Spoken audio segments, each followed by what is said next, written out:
Hello everyone, this is Dan. Welcome to the Spiritual Underground Podcast. If you're not familiar with this podcast, you've just stumbled into us. We are primarily a 12-step recovery-based podcast, but I do explore all the avenues that I can get to where people find their true selves. As what's happened as the case today, a lot of people have an idea that when somebody says 12-step, they automatically go to some kind of substance or chemical dependency issue, and that is not always the case. As my guest today falls under what we call the TSSR part of what we're doing here in Louisville, and found herself in a position to try the steps and employ them in her life and see if they work as good for her as they would for all these drunks running around that seem to be having a good time in life not drinking today. And that really is the reason why Christopher started TSSR and why I have jumped right there beside him and beating this drum that these 12 steps can work for everyone. Is not limited to those who drink or drug. Speaking of, 12-Step Spiritual Recovery is a book by James Christopher Cone. That is the basis for the work that my guest here today has done, and it can be found on Amazon. If you're listening, I've just nailed down 3 places. It's aimed at people who do not fit the traditional 12-step fellowships. If you are currently in a 12-step fellowship and maybe want a deeper dive, this work might help you with that. And then those who, for whatever reason, just couldn't feel it when they were in 12-step fellowship, just like to quote probably 100 people I've heard over the years say, I just didn't like AA. And this is a back door to the same tools. And I'm beyond being convinced of their effectiveness. So that's 12 Spiritual Recovery by James Christopher Cone. And finally, Darren Frank's music is what you hear in the beginning and end of this podcast, and I always want to thank him for allowing his wonderful voice and his wonderful music to lead this in. It's just the name of the song is Let Go and Fly. And I really do feel like that's what we do here in recovery. We learn to let go of the stuff that's holding us back so that therefore we can fly. We're ditching the ballast that's kept us stuck on the ground and able to actually make the most out of this trip on this big blue marble. So my guest today, Evelyn, is I met her in TSSR. I believe from almost the beginning, not too far from the first few meetings. It was in July that I began. Okay, mid-July. So we started in March and all the way back to the Unity Church days. Mm-hmm. And I think if you hang around these rooms, you can't help but I'm a lot less judgmental than I used to be. But one judgment that I do tend to do is when I see somebody come in and I hear them, one of the things is wondering whether they're going to hang around or not, and I was always undecided, but you seem to be really, I guess I'll just kind of speak freely on that. There seemed to be like this little girl inside of you that was trying to reach out for something, like almost through an eggshell maybe, and was reaching out, trying to break through that, and I could kind of get that energy of a reaching and striving to find something that maybe you didn't even know what it was, and then lo and behold, you followed the old 12-step credence of keep coming back, and we'll go through all that today and talk about how that happened. But Evelyn's one of the ones who has reaped these benefits. And is not a chemical substance abuser. And that said, we can all abuse stuff, but there's a difference between somebody who does what I did and what, I think we're all capable of abusing something once in a while. Switch it around, but I think you get my point. She's not a true alcoholic or an addict, and came in here and worked these tools. So you do consider yourself to have that's something we've been talking about in TSSR lately, a date of your sobriety date, so to speak, but your TSSR date. Yes. And do you recall what that is? You said July. I believe I marked July 18th. Now my I have it in my phone. okay, your date is probably different than my date. I think that sounds right. I couldn't find my 2-year-old notebook. And so I knew it was going to be at one of the meetings, and I said, okay. I actually have the 11th in my phone. The 11th. Okay, excellent. Well, then I waited an extra week. Yeah, and it doesn't really go with that traditional thing like of knowing when your last drink was, you know. Mm-hmm. I know some people have picked their TSSR date as like when they started working. Like it was like when they made the decision to do the work. They came around for a few weeks and put their toe in the water, and then when they made the decision, they picked that date. I know some people who use the date of their very first meeting as their date. Now, I think it's important to have. I don't think we can invent enough reasons to celebrate ourselves, especially when we're doing this kind of life-changing work on ourselves. It was certainly a turning point in my life that the truth is that I didn't have any idea about like what the full implications of that date was going to be when I made that decision to turn my life around, regardless if it was a quit drinking date or just a decision that I'm going to do something different. Try to get better. Yep. Whatever better looked like. Right. Yeah. Yeah. Yep. Cool. So that means you've been doing this dance for a couple years, put you in the old timer range of TSSR because it's not but a couple years old. Yep. Founding member, more or less, kind of stuff. So that's kind of cool. And I'm interested in like later on down the road when you really whatever higher power does with this program, and that, you know, if so many years down the road and it's continued to grow like it is now, we look back at fondly at those very early days when we were trying to get our footing because we weren't AA and we weren't NA, but we were 12 steps, and some people didn't pick dates, and other people got their feelings hurt when their day went by and we didn't know it. Oh, yeah. And, you know, it's like, whoops. Nobody loved me enough. No. Yeah. So where'd you grow up at? Where was your... I grew up born on Eastern Parkway in Louisville. Okay, so you're a lifelong Louisvillian? Yep, Highland girl. And my parents lived in the same house for 65 years. Wow. So I had a very, I thought it was a really normal upbringing. It was normal for me. But you know, there are a lot of things that contribute and bring influence. It's funny. There's so many ways to find my way into my story, and I can start at the end and work my way back, or I can start at the beginning. And I'm open to either. Yeah.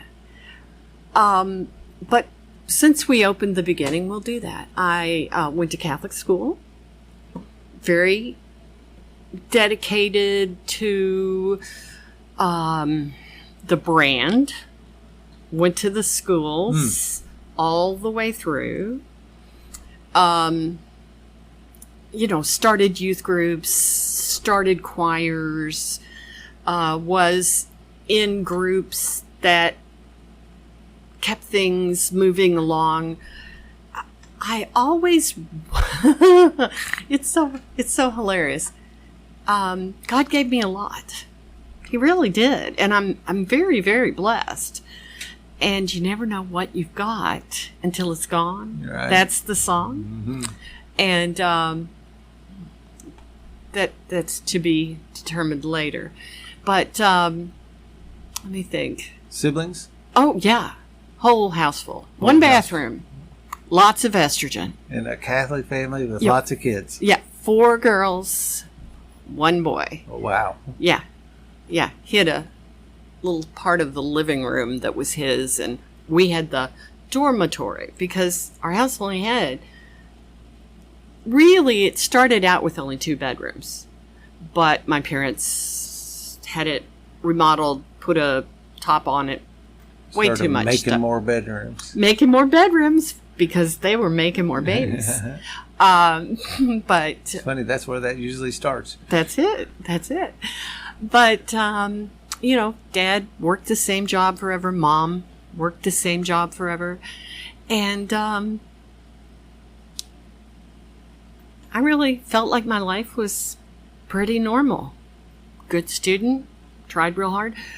But there was a piece missing in my life from a very early time. And in doing the steps and digging into my life, I made a few discoveries. And one of them was, and this is just going to be okay, when I was like a year and a half old, my mom and dad sent me to live with my aunt. I don't think she really liked me very much. The aunt? Yeah. She had her own family. She had her own kids. My uncle, he was a rock star. I loved him. But my aunt was pretty stern. And I lived with him for a long time. Really? Yeah. Do you know why? My mother was sick, and she had some trouble. And when I came home, there was another child in my mom's house. And I thought, well, I don't know what I thought, but when I look back at it now, I think, well, gee whiz, she replaced me. Yeah. And it created a need in me to not be replaceable. To, I have a better way of saying that, but it's not available right now.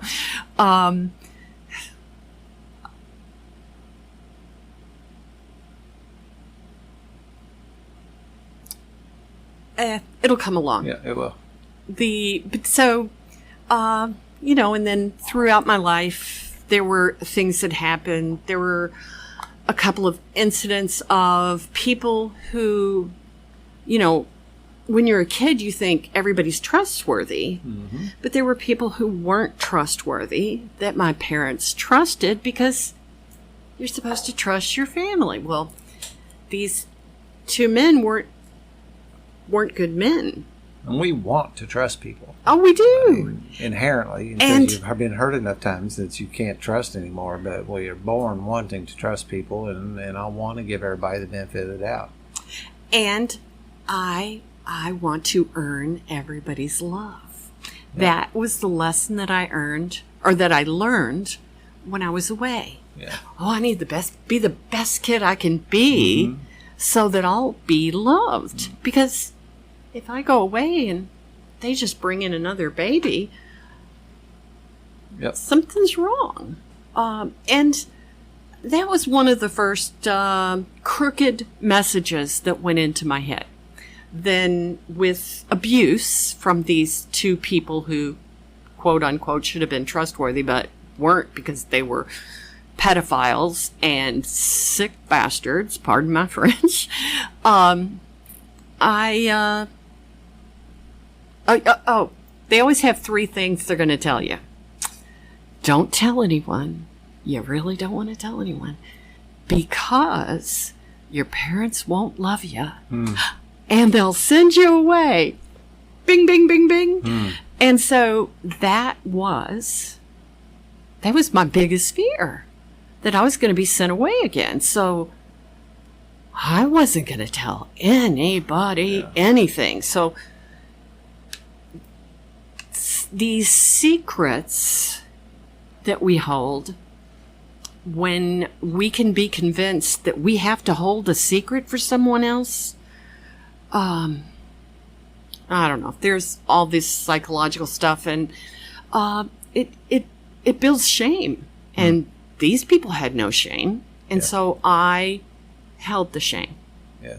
And I felt the shame for what happened. And there you go. There's another crooked message that kind of went into my head and bounced around for many years. Well, by the time two of these people had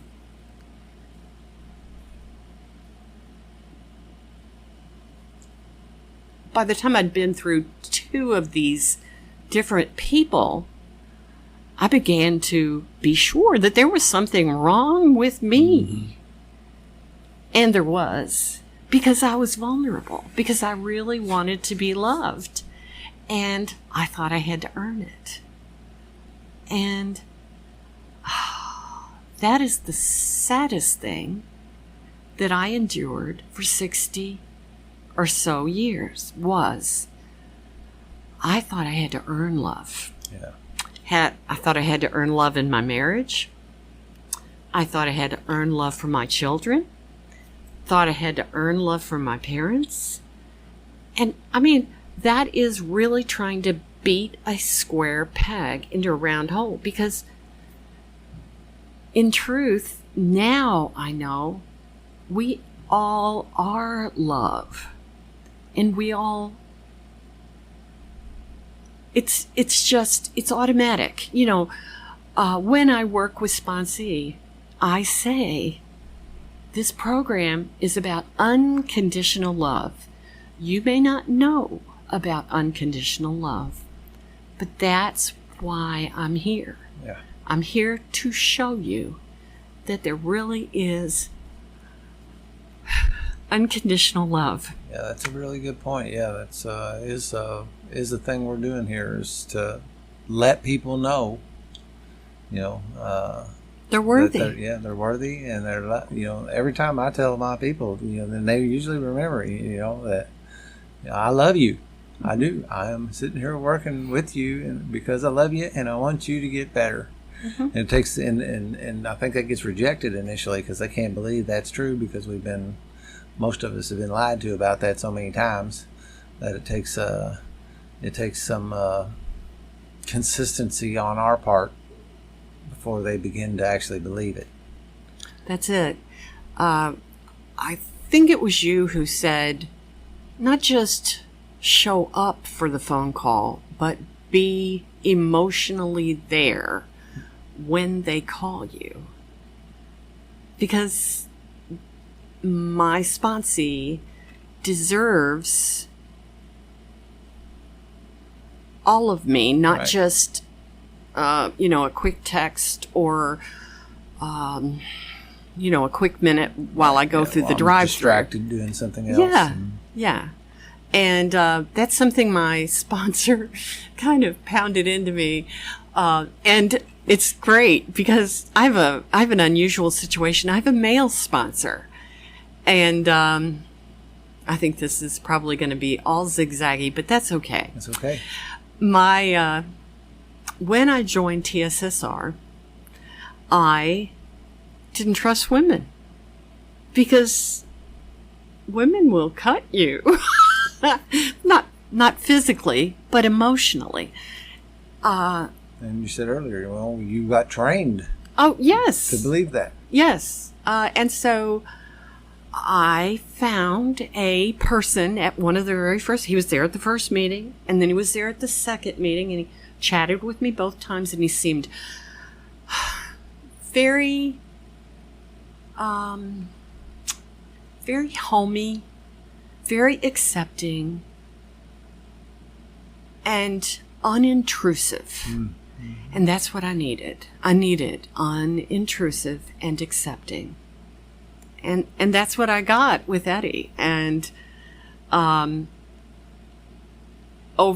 these past 2 years, whenever he calls, and I'll like walk into the kitchen and I'll slap my cup up against the ice maker and it'll start to pound down into it. Yeah, and he's like, what in the name of Sam Hill are you doing? And this is a call.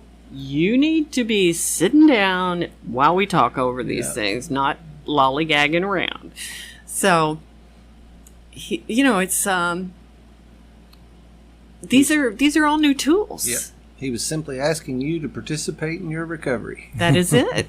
That is it. And we do. That's another thing that we do. We whether if it's hid behind things like the term multitasking or whatever. I really never wanted to give anything my particular attention. I always wanted to kind of give it the backstage. I can while I'm doing this, I can also be doing this, and some of that I saw as being part of my character defect kind of stuff of not honoring the things I was doing. And I think that's a big piece of what happens here in this program, is that a simple little piece of honoring, giving time to, setting it aside. I think I can use singleness of purpose. I love in AA that means one thing. It landed on me that it meant another. It meant while I'm participating in my recovery, that's what I'm doing. Nothing else. I'm singly doing that. When I go to do a fifth step with somebody, we go do a fifth step. We don't also go play tennis, and when I'm doing this work, if I devote that to it, it seems like the universe honors that back at me too.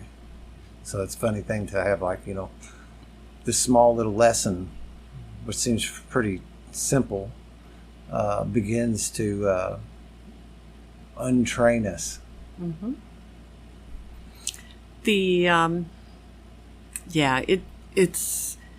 There's so many lessons that I've learned, so many things that I've picked up along the way. And most of them have been just course correcting, because my compass did not point north. And, I needed some course correction. And this was a really big answer. I'm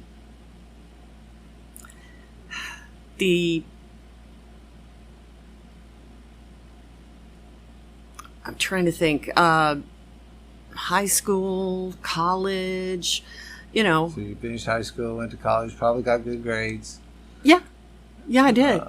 And I did stupid things too. I dated guys that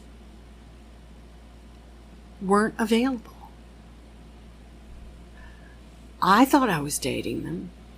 They told me they were dating me, but one of them that I dated for 3 years was using me as a pivot tool to meet all the great girls at Sacred Heart.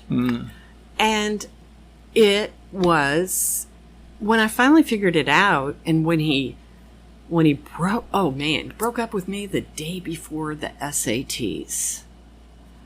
I mean, the night before the SATs. And I took that test, and I was in a daze. I have no clue how I took that test and got the score that I got. God was definitely running the upstairs, because I wasn't there. Yeah. And but it was just not being. I evidently wasn't fully awake, and I was so busy trying to gain love and appreciation. Willing to do whatever it took to gain love and appreciation, and it just wasn't there. Yeah. You date another guy, and these guys are like real relationships, but I'm so scarred, they're not there. So I just kind of said, I'm not doing this. And I went away to college, and I'm there for a few weeks, and my roommate fixes me up with her best friend. And oh my God.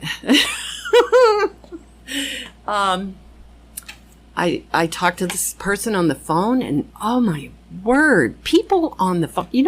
I see people using these little apps all the time to meet people, and it's like, ooh, you can be anybody you want on an app. Yep. You can be the most attractive person on the phone.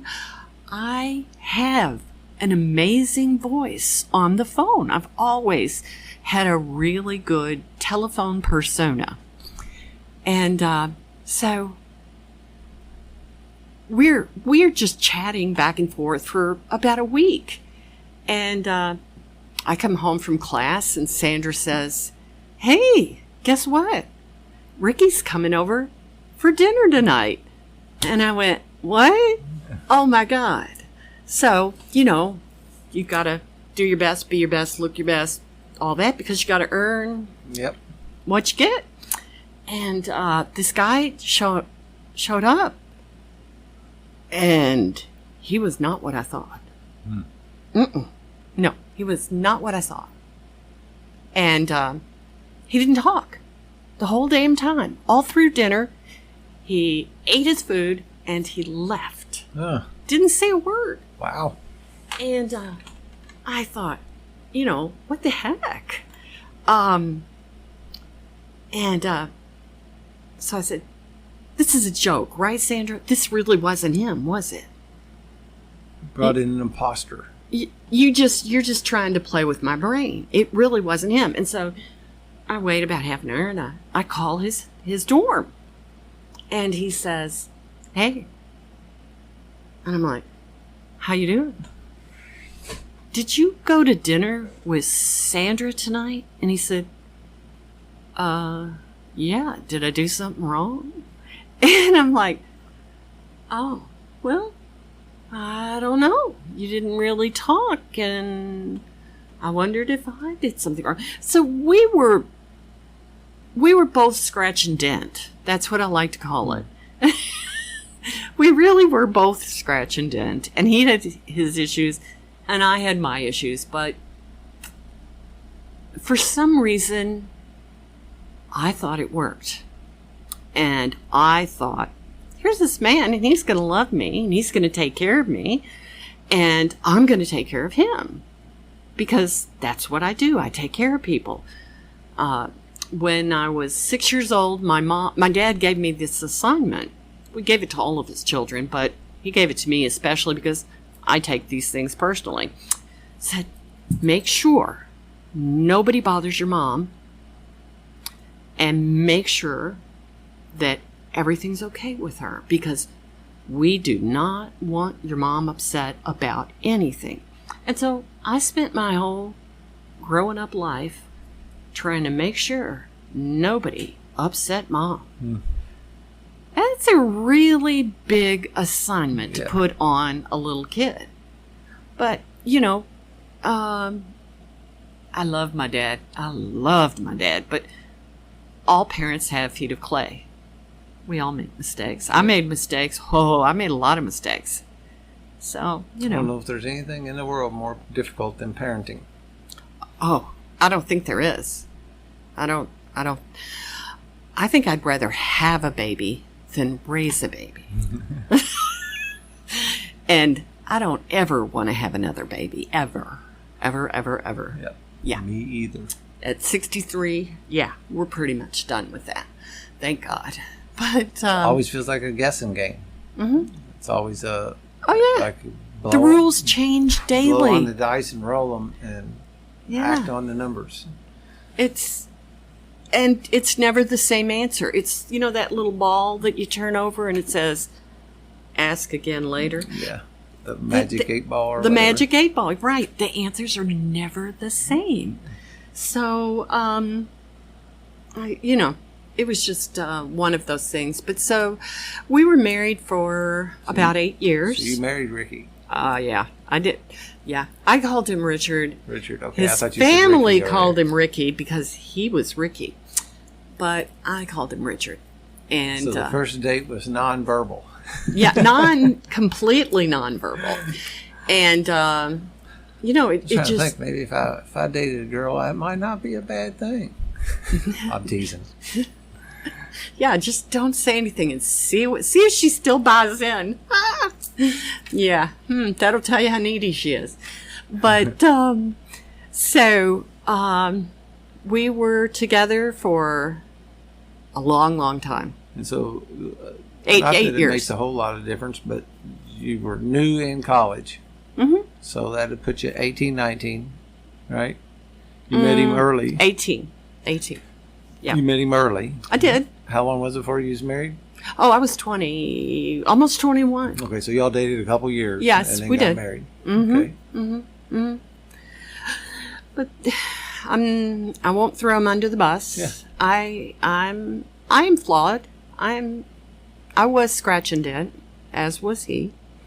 But my babies are wonderful. I have two of the smartest, most beautiful children on the planet, and my grandchild is made of gold. He really, really is. So your children resulted out of that marriage? They were, yeah. They were the gift. You know, sometimes you do things and it isn't working out like you like, but something good comes of it. Most things, most things don't give you all bad results. Yeah. Nor all good. Nor all good, exactly. And it was so funny. When I first started, I'll try not to beat on the desk.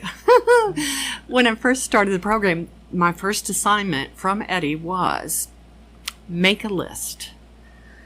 Tell me all the things you're grateful for. And I thought, oh, okay, well. And I said, what do you mean? So he said, Define grateful. yeah, what do you mean by grateful? And so, in reading the book, in doing all of these things, I had to find gratitude while trying to surrender my power and accept that I'm not the one in control of everything. I don't pull the strings. I don't make the lights go. The smoke isn't there because I pushed the button. It's all someone else. And so he said, make this list. So I'm working on powerlessness and gratitude at the same time.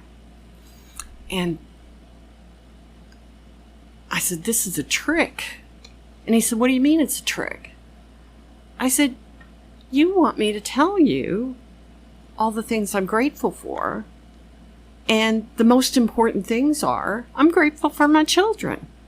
And if I'm going to be grateful for my children, then that means I have to be grateful for my ex-husband. And he said, that seems pretty logical. And I thought, wow, that's a big piece of cheese. I think I'm going to choke on that piece of cheese. So I worked on it and I thought about it and I thought about it. No, I didn't think about it. That's my problem. There you go. If I have a problem, and we all know I do, it's that my elevator goes all the way to the top and I don't have any business on the top floor of my brain. Because that's where all the crap decisions get made. And when I think about things too much and I don't listen to my heart and listen to my higher power, listen to what God has to say, what he puts into my life, if I don't feel it, if I'm thinking it, one of the groups says stinking thinking. Mm-hmm. Isn't that it? Yep. Yeah. Stinking thinking is and on. it is another one, I just keep quoting Eddie-isms, but another one of his things is we don't have a lot of really stupid people who don't make it in this program. Most of the people who don't make it in this program are the people who spend too much time in their brain. Yeah. And that has been my modus operandi. Mm-hmm. I've always tried to plan, always tried to remember everything, always tried to, just make sure everything was taken care of, because that was my job from the beginning. Make sure everything's okay. And these are certainly a set of guidelines that are easily overthunk. Oh, We wanna absolutely. think about you're having me do this exercise, and I need to know why. That's it. Oh, yeah. And I've got one particular beloved sponsee at the moment, and he will say, "Oh, I see. Okay, so this is real," and he's starting to like dissect what we're doing. I'm like, "No, just write it down. This is not a thinking job." I've another little joke at there's some slogans that are in AA rooms. One of them is "Live and let live," I think.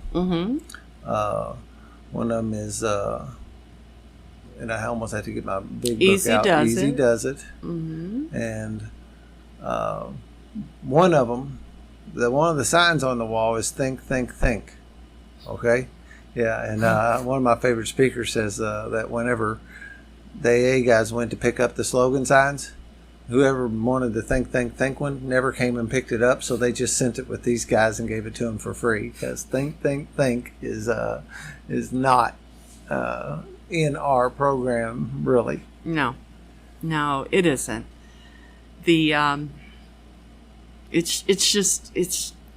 just really funny. Yeah. I have spent my life thinking my way in and out of trouble. And, the trouble I got into, it wasn't really bad. I mean, I will say, I think the worst thing that happened to me, and I don't know if I should admit it or not, but I will. In high school, one of my really good friends said, "Oh, you're taking the history course that I took, and it's that college credit course, and you're going to get Bellarmine credit for it, right?" I said, "Yeah." She said, "Here, these are my notes, and this is my term paper. Use it as a guideline." Well, the wonderful thing about Trinity High School, where I took this course among all those boys, woohoo! Only I didn't date boys from Trinity, by the way. Was that the teacher keeps everybody's term papers, and he compared my pages to her pages, and he said, "This is plagiarism. It's too close. You didn't do the work." And I said, "But I did do the work. Yes, I have her paper, but I did my work, and I used her paper to make sure that mine wasn't totally screwed up." He said, "That is the definition of plagiarism." And so I got kicked out of this 5-point class at the end of Christmas, at the end of the first semester. And they sent me back to Sacred Heart, so I drive my little car back over there, and I have to sit down with my favorite nun, Sister Lorna. And she said, "Evelyn, how did you get yourself into this? You know better than this." And I said, "Well, I just needed to get the best grade possible, and she got an A, so I figured if my paper is similar to hers, I'd at least get a B, maybe an A, who knows." And she said, "I don't know if you're even going to be able to graduate." And my mom worked so that we could go to private school. I mean, trust me. No, I'm not going to say that one. But that was brought up to me many, many times growing up. I worked when I shouldn't have been working. Yeah, that was on the tail end of, that would have been the beginning of like double income families. Have been unusual. Yep, that is totally and completely true. But she wanted us to all go to private school, so we went to private school, and Sacred Heart was the most expensive private school. It was the one I wanted to go to, so I went. Yep. And she paid for it. And I thought, oh my God, she's going to kill me. Yeah. She's going to beat me to death. My mom didn't beat me. But, in my mind, it was terrible. It's not going to turn out well. Yeah. So the little nun set me down, and she looked at my transcript, and she goes, "You got a really good transcript." I said, "Well, yeah, I know. It's okay, but I'm in terrible trouble. And she said, but wait a minute. You did all these extra things. You took all these extra courses. And you got credit for all these extra courses. You've got more than enough to graduate. So with an F, that is really hard to choke out. I really can't believe I'm saying that. I mean, people talk about drugs and jail and all these other things, and I'm talking about plagiarizing a paper and getting an F. Yeah. And that is the low point of my life. But I thought it was the end of the world. I really thought it was the end of the world. Coming home with an F would have been a big time deal in my house for sure. Absolutely. Yeah. I was ungrateful. Number one. What was I thinking? I obviously wasn't thinking. No, the problem was I was thinking too much. If I'd just done the work myself and not compared my work to someone else's, making sure that it was perfect.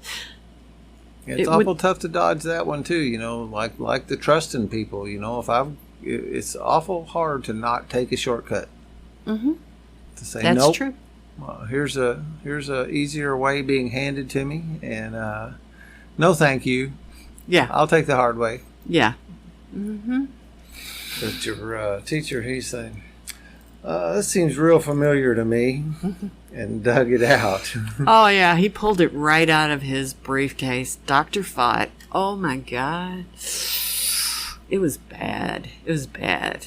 Oh, my. I know, I have no color at all. I'm like beige.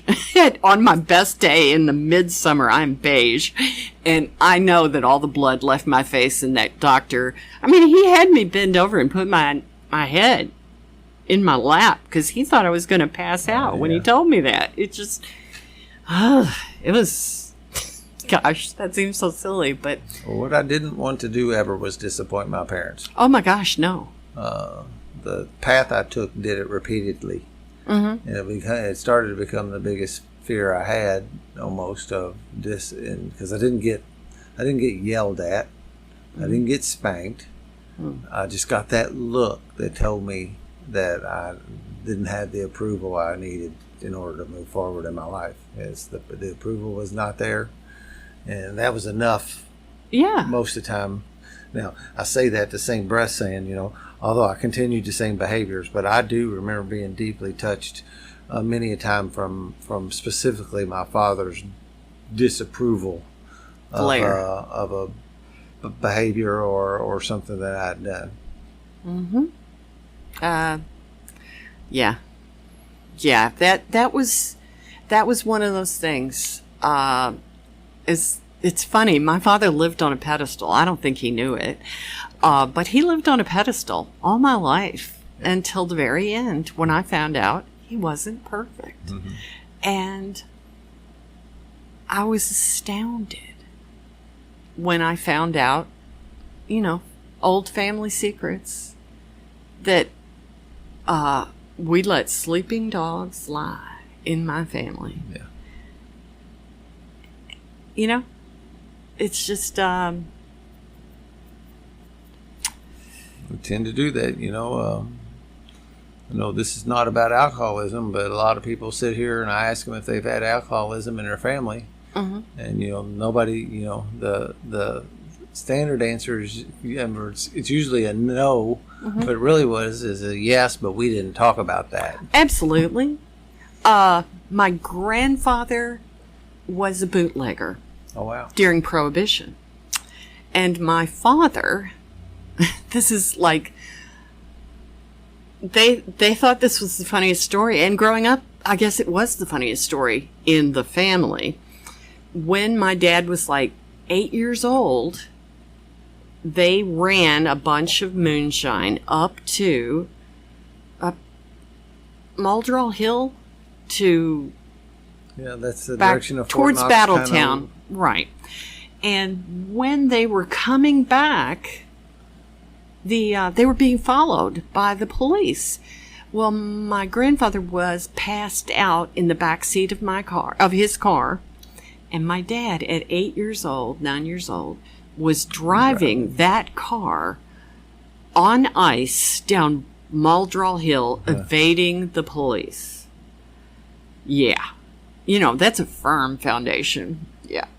So he learned to stay under the radar and keep family secrets as family secrets early on, too.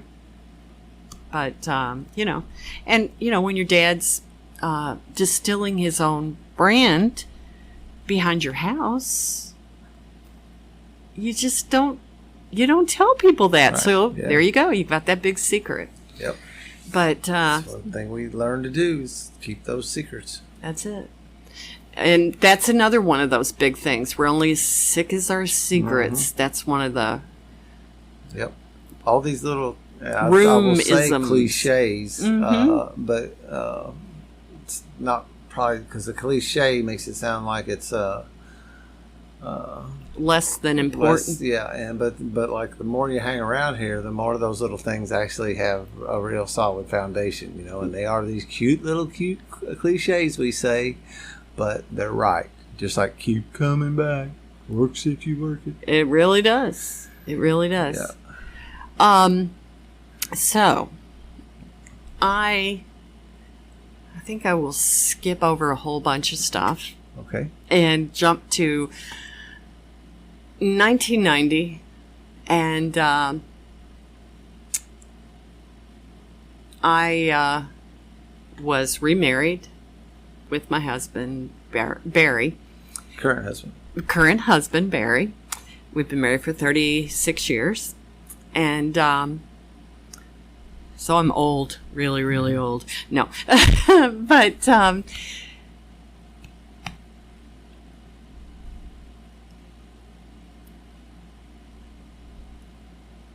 in 1990, I was working a job. Oh, yeah. No, I'm not going back there.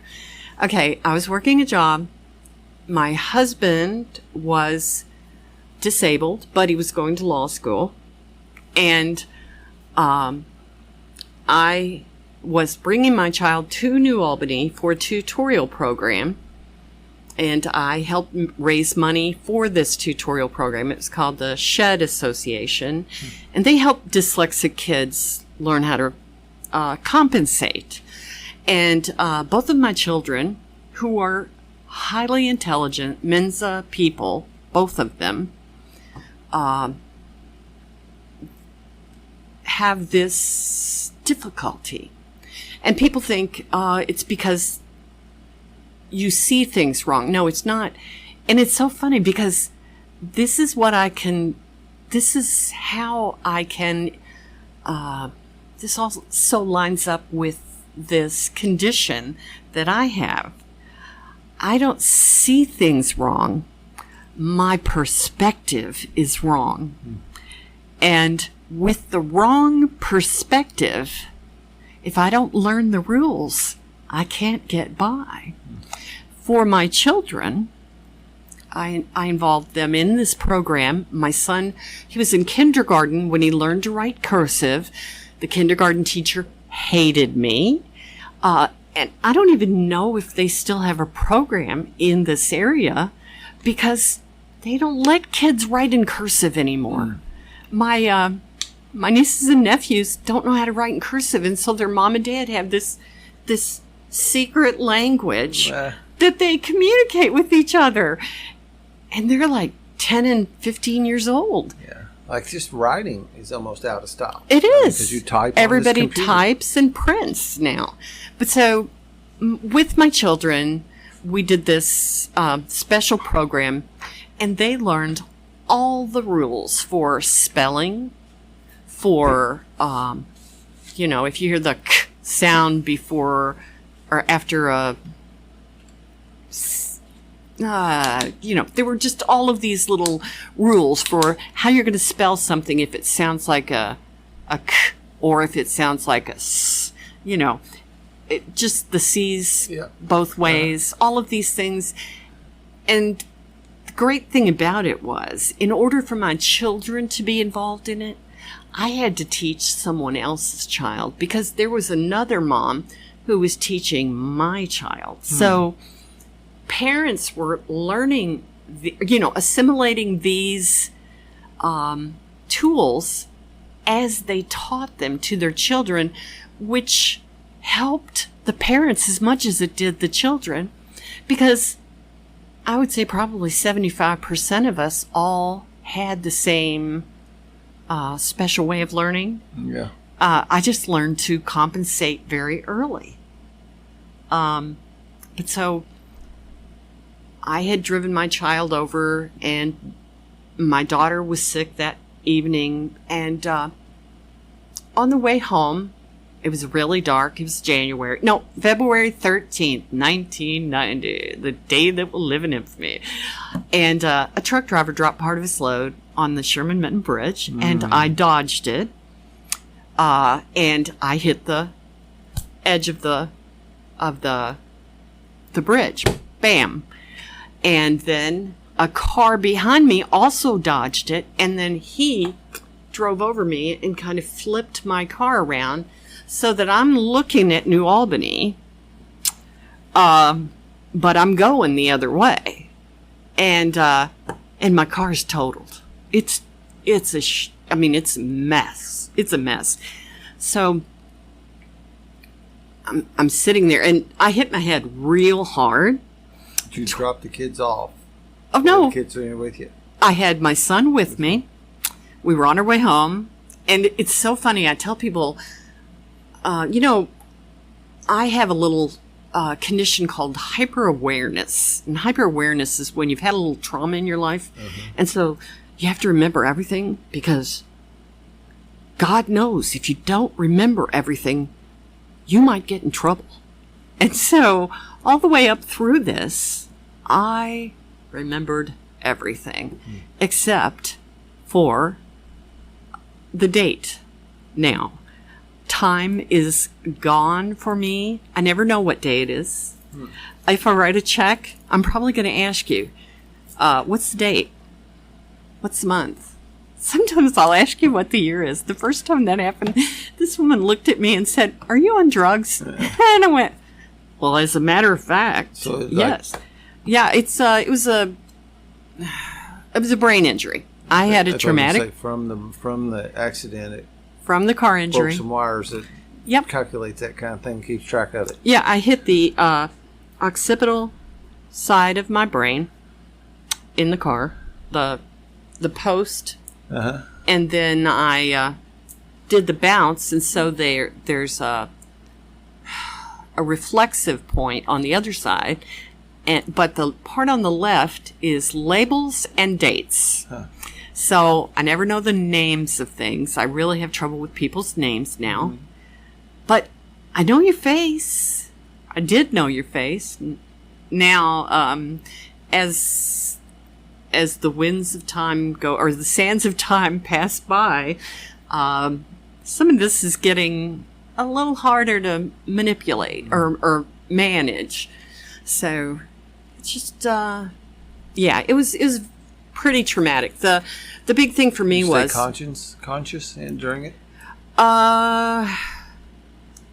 I stayed conscious for most of it. The thing that freaked me out the most was that my child was in the car with me. And we had been looking for a restaurant to get tacos. So we'd been all over New Albany, and there was not a damn place at 8:30 at night to get tacos in New Albany in 1990. So, and we had been in and out of the car. You got tacos? You got tacos? Nope. Tumbleweed was not there. So, I was religious about seatbelts, and we'd forgotten. So we're getting on the expressway, and I go, "Okay, buddy, let's buckle up." So he puts on a seatbelt, I put on my seatbelt, and I thank God for that, because that's what saved our lives. Right. I don't think I would have made it without the seatbelt. So, but that, and I lost like 22 points of IQ that day. Yeah. And so, it's like, Okay. You know. Was it all limited to the head injury, or were you hurt Yeah. other places? Oh, no. Head injury, a couple of vertebra, and my left foot. But it was pretty traumatic. But my child was unscathed. And they said, do you know why? Because they're made of rubber when they're 7 years old. And I said, that's wonderful. Great. That's the best news I have. So, but that was, it's like, that's like a benchmark in my life. Yeah. And I look back at it, and it's pretty much a turning point, because I became angry because I couldn't drive a car anymore. I didn't have a job anymore. I still got a really good paycheck because I was in insurance. I bought disability. Smart thing. The other thing, I bought disability on all of my insurance. You know, you pay a couple of pennies for that stuff. My insurance company has paid every premium on my policies for the last 35 years, 36 years almost. And I mean, I have some policies that are substantial. And it's amazing to me that one of them wasn't even issued until after the car wreck. I'd ordered it before the car wreck.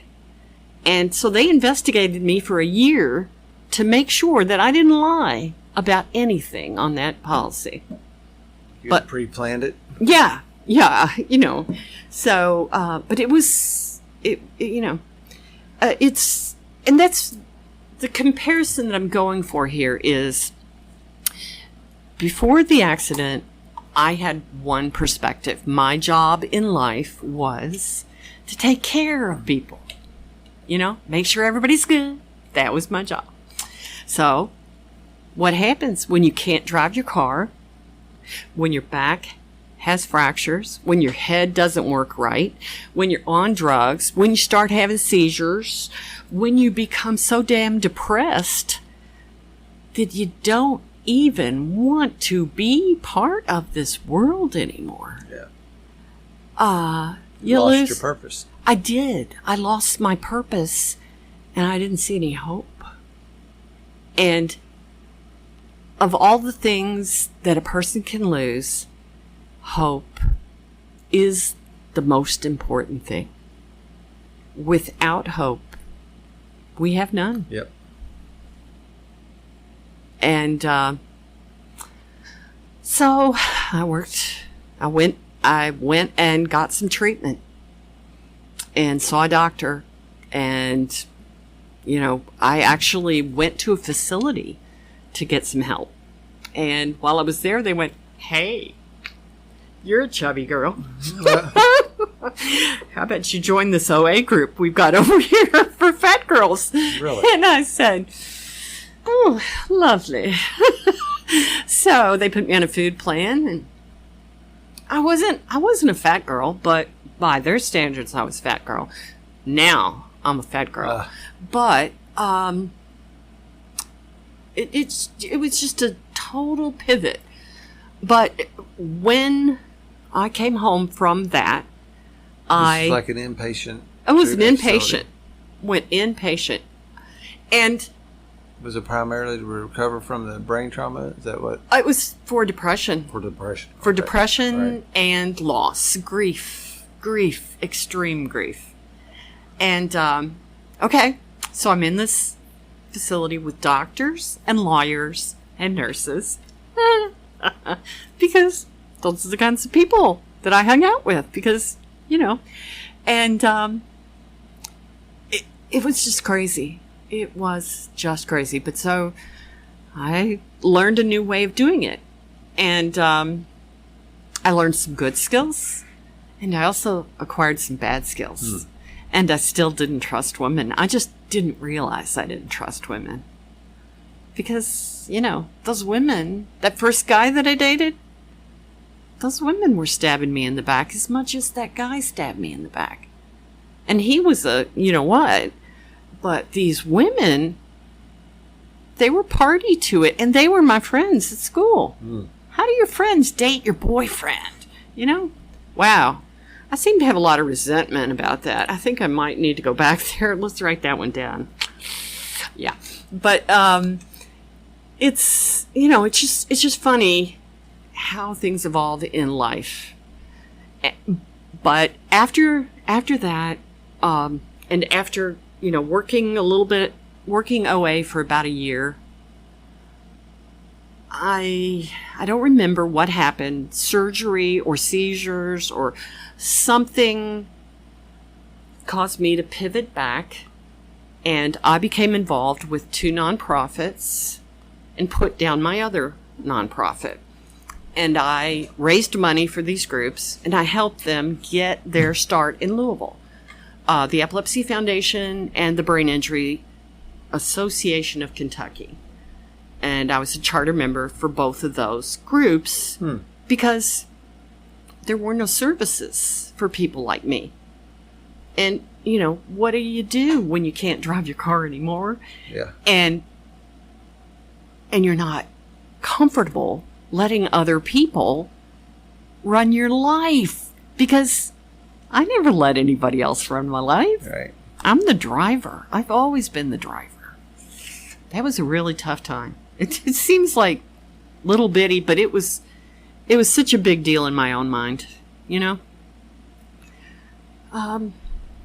That's one place I always say, you know, you stick, whether if it's a problem or what it is, once I plant it firmly in my brain, it's like there's problem fertilizer in my brain. Absolutely. And I grow and cultivate this stuff when I plant it up there and do that thing we call thinking about it a lot. And I think it comes with that whole thing about where our mindset is today. Whatever you're putting your mental energy towards continues to happen, or it gets worse, or it's one of the things the 12-step does is it bends your mindset so that you're not focused on the problem anymore. You start beginning to look for solutions and looking in the direction of where I want to go, not where I've been. Mm-hmm. Takes a little looking at where you've been, though, to get there. It's like that map I said that night, that map that's at all the places that says you are here. That's what that work does. It shows you where you're at and allows you to have a compass needle to look where you want to be. That's right. And a partner to help you get where you need to go. Yep. That's one of the things that I appreciate most about this program, is having partners, having people. As I said, you know, the program for my kids was about perspective and learning the rules. And this program for me has been about perspective, because I've seen all kinds of people with all kinds of illness, all kinds of problems. And, you know, we all look at this big ball we live on through our own eyes. Mm-hmm. But when you tell me what you're thinking, or what's going on in you, sometimes it's exactly what was going on in me back a few months ago. Yeah. Or maybe it's going to be next week that I'm going to have to deal with what you're going through. But it's like an adjusted reality. My friend Dan here is a really great woodworker, and this program kind of sands down all those rough edges and those little things, those little nicks that stick out. What do we call those little pieces of wood that, you know, you get your finger caught in, and then splinters? Splinter. Yeah. We're sanding down all the splinters and making life smoother. Yeah. And having tools makes all the difference, because if you just did this with a rock, Dan, I don't know that this beautiful mahogany table would be this beautiful mahogany table. Yeah, I need these people. I seem to keep repeating this too on the podcast, is that it seems to be that there's this one of the keys to life is overcome your problems and then go back and help other people walk through those same problems now that I've done it. Now, the thing was, I didn't do it by myself. Some other person helped me. They came back and helped me walk through mine. Once I get well, then my job now is to go back and help other people go survive the same thing, regardless of what that was. That's it. It's Joseph like Campbell's hero journey. That's it. It's like spelunking. If you've ever been to Mammoth Cave, somebody had to go there first. Yeah. And going through the the treacherous roads that sometime life throws at us. If we don't have someone who's been through that road before, we're just out there trying to feel for the handholds and hoping we don't fall down that endless pit. And we feel like we're the only person that's ever been there. That is true. Totally and completely true. Another great thing about this fellowship is that you do realize that others have gone through or are going through or have experienced the same thing. Even as an alcoholic, alcoholics are everywhere. Absolutely. But I felt completely alone and isolated and had no idea what to do. Like I was the only person in the world that had this problem.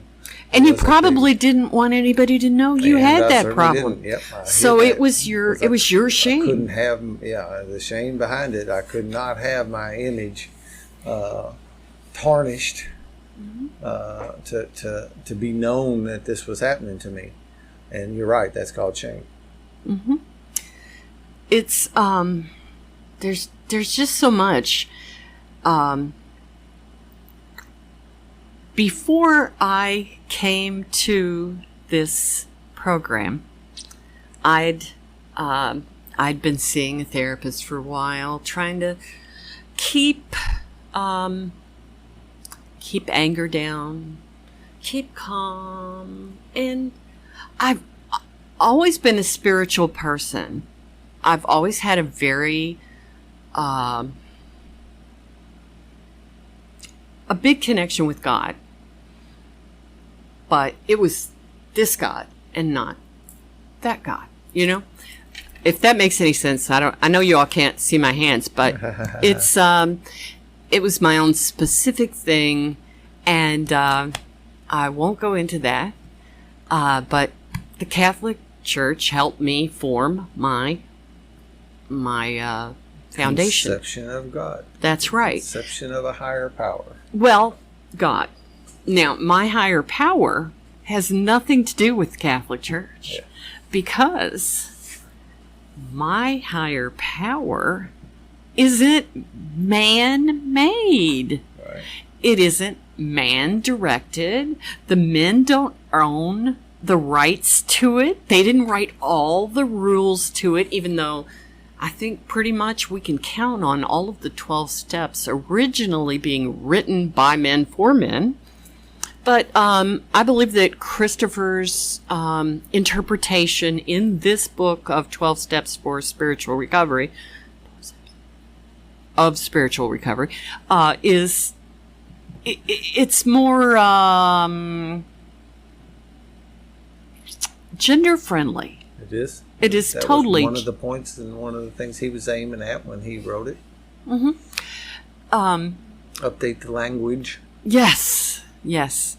But so I was having trouble with my family 2 years ago, a little over 2 years ago, and they just weren't doing what they should have been doing, and I tried everything, and they knew they needed to put the dishes in the dishwasher, but they didn't do it.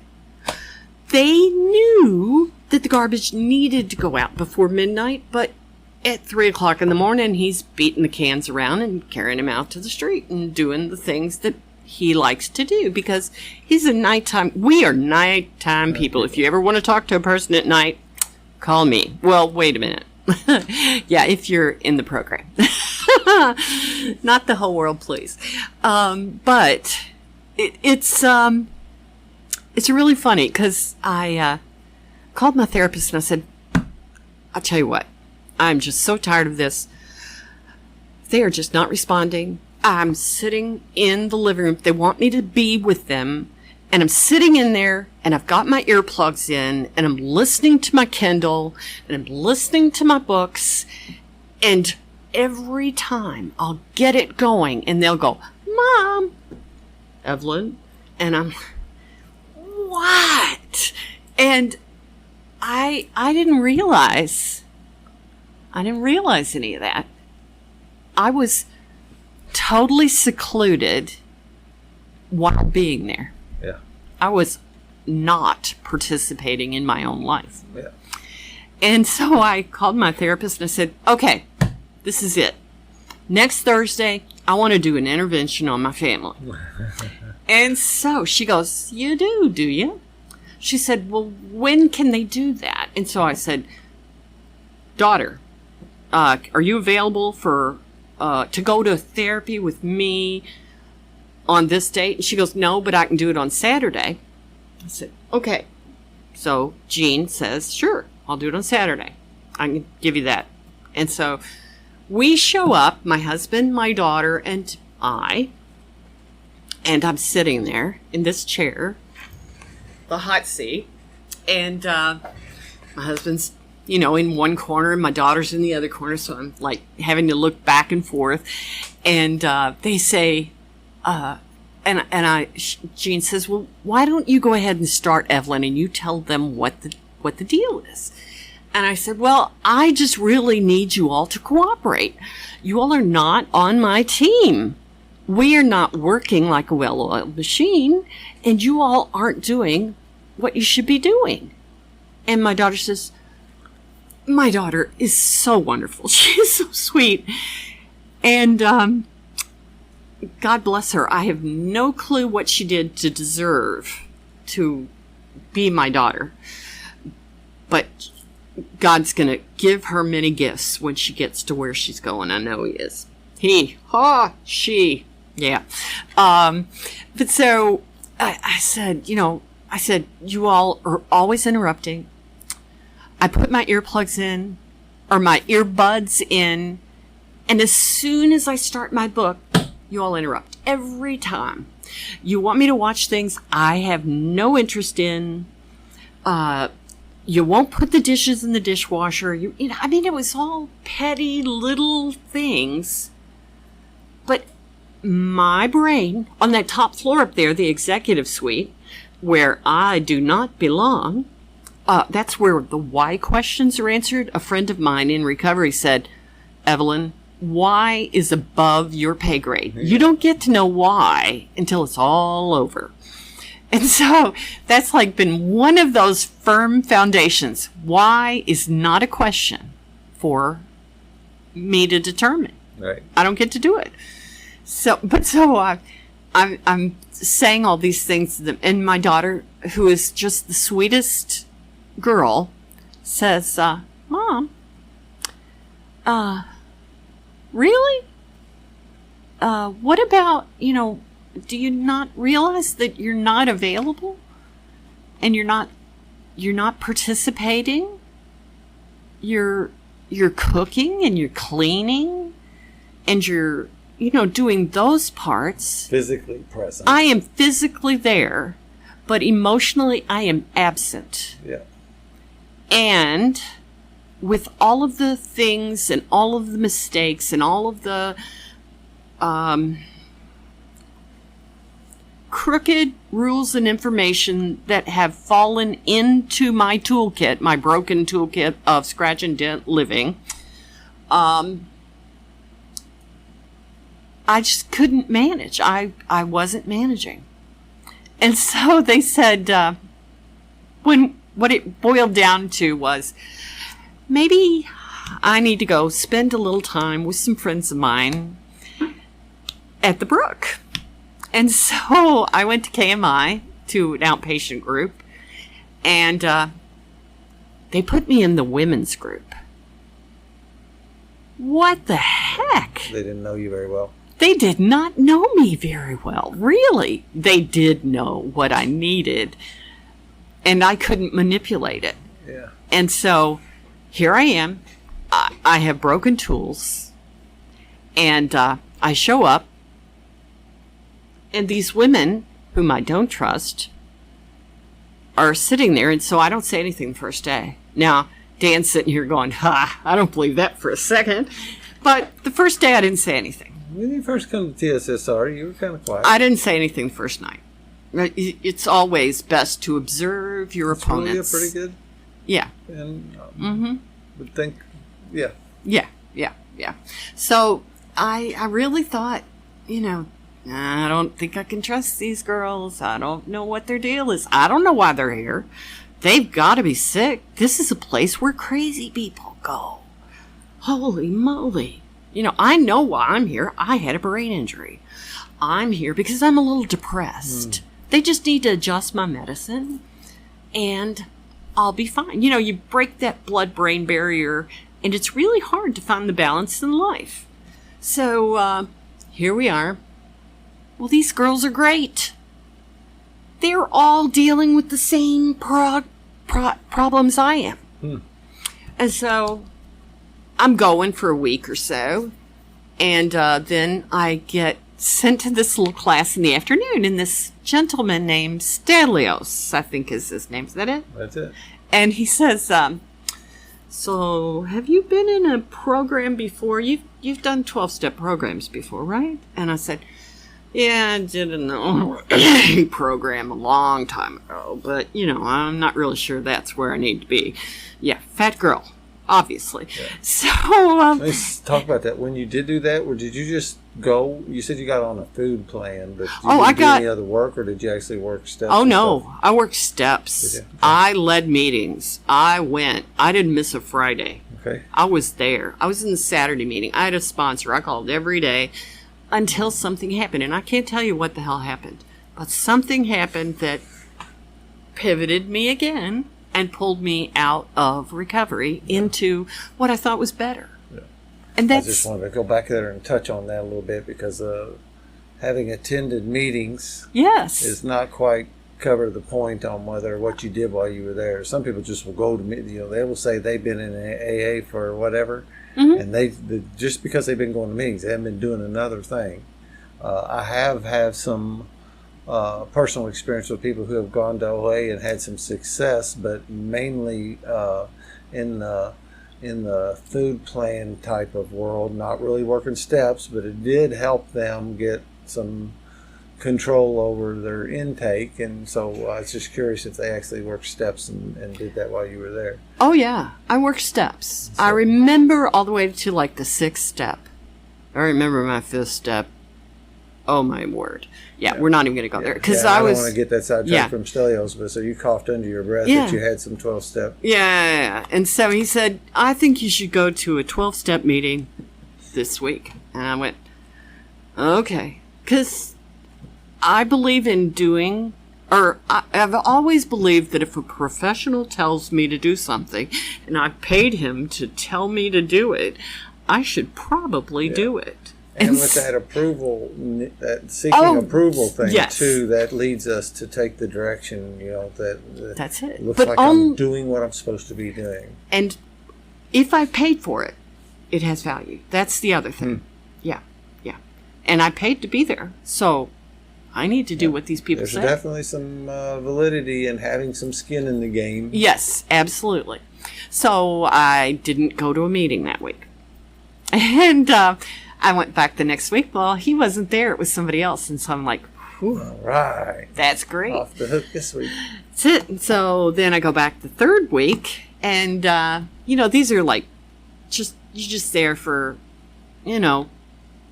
morning class and then a class in the afternoon right after lunch, and that's it. So he goes, so how was that 12-step meeting? And I went, well, I didn't really get to go. And so he starts talking to this guy over there. Guy's like, nah, I don't do 12 steps. That's God stuff. I don't do the God stuff, and I don't believe in God. And so he looks at him and he goes, well, I'll tell you what, I know this really new program, and it's going to help you manage not having a God. And the guy was like, he's a doctor or whatever, you know. And he goes, so I'm going to be able to manage not having a God. Sounds good to me. And so I'm over here writing this stuff down because that just seems like, wow, spiritual recovery. Woohoo. So, you know, I can just cut out the middleman. Well, I went to an OA meeting that week, but I didn't go to the spiritual recovery meeting. So the fourth week, I show up at the spiritual recovery meeting. Well, Stelios isn't there. I don't know where it is. I have to beg someone else to give me the information. So then I really have invested time, energy, and financial wherewithal to this. So I go to the meeting and I'm scared to death. And I get there at like 6:30 at night. It doesn't start till 7:30, but whoever said you need to be there early. So, and it's in downtown Louisville. Well, I live way out in the East End. And I told my husband, I'm a big girl. It'll be fine. Don't worry. Where are you going? I'm going on Brook Street. What? You're going on Brook Street in downtown Louisville? Is it Brook and College? Yeah, Brook and College. There's are you homeless sure? People that live yeah, under there the are viaduct homeless. across the street. That's right. They're homeless people. And so I'm like, it'll be okay. So I get there and, you know, I just, someone is there. It may even have been Tom. And I just sit there through the meeting and I don't say anything. And at the end of the meeting, they go, you know, you're new, right? And I think it was you said, we have a welcome chip for you. I was the chip guy for quite some time in the beginning. Yeah. And you said, we have a chip for you. Come up and I'll give you the chip. And so you gave me the chip, you gave me a hug. I went back to my seat and I opened it up and it said, you're not alone. Hook, line, and sinker. I was sold because I'd been alone all my life, even when I wasn't alone. I didn't ever allow people on my team. Yeah. And as I said, the pivot, my perspective began to change that night. And it made me cry. It really made me cry that night because being alone, and I think I even said that, being alone is my largest fear. It's always been my largest fear. Even though I held people at a distance, so they really weren't inside. Yeah. But that's how I protected myself from rejection. Because, you know, you date that guy that's dating all your friends, you don't really want to let people get very close. So I started the program, and Stelios saved my life. He did. Because from that next meeting, I showed up. I don't think I really said anything. And at the end of the meeting, Christopher wasn't at my first meeting. He was out of town. And he said, he said, it was the prayer circle. And I said, I really need your all's help. I really, really need your help. I don't ask anybody for help. That isn't who I am. I'm the helper. I'm not the helped. Yeah. It's kind of a step one type of thing. It's not listed there, but yeah, to reach out for help. Yeah. And he said, we have a book for you. And we want you to read it. And I think I've missed one meeting. Even in going to Philly twice and being out of state, I always made it home for the meetings. And I have no idea how I did that. And the one meeting that I missed, I was desperately ill. And I was working on my 4 steps, so, you know. Yeah. I'm just saying. But, you know, it's amazing how things are different now. My friends are different. People are on the inside. I like the feel of it. It's warm and it's cozy. And I don't have that lump in my throat all the time, that anxiety that I had. Now, I'm not saying that it doesn't ever pop up, because it does pop up on occasion. But I have tools now to help get it back under control. I have people I can call. Yep. I have people who call me. Sometimes I'll call somebody because I have a question and they're having a bad day. Yep. And we prop each other up, and it's great. But getting this toolkit, I really believe this toolkit saved my life, because I wasn't suicidal. I was extremely depressed when I started this program. And I was absent of self-esteem. It was gone. There was no esteem at all. And so... Yeah. That's another checkbox. That's like it. Qualified. Yeah. Okay. Things, we don't feel comfortable in our own skin or seeking approval. Yep. We need love. Yep. Yep. All of those things. And it's just, you've been pre-approved for the TSSR program because. But, in doing this program for 2 years and getting closer to people, working my way slowly through my 12 steps. I was not running a race, obviously. And completing, I'm never going to be finished, but I completed my 12 steps. Right. And so now I get to share my program with other people. And the sponsee that I'm working with now is a person, and I can see a lot of me in her. When I was a lot younger, and there was a lot more going on. And, it feels good. Yeah. It feels good to share a different way to look at things. And, that's... One of the things that really never could see me very well, and by talking to these people that have got the same problems I do, it allows me to see me, because when they're talking about them, I will see me. I was on the phone today with a new sponsee of mine who's just become qualified he's just through the work, and a guy asked him to sponsor him.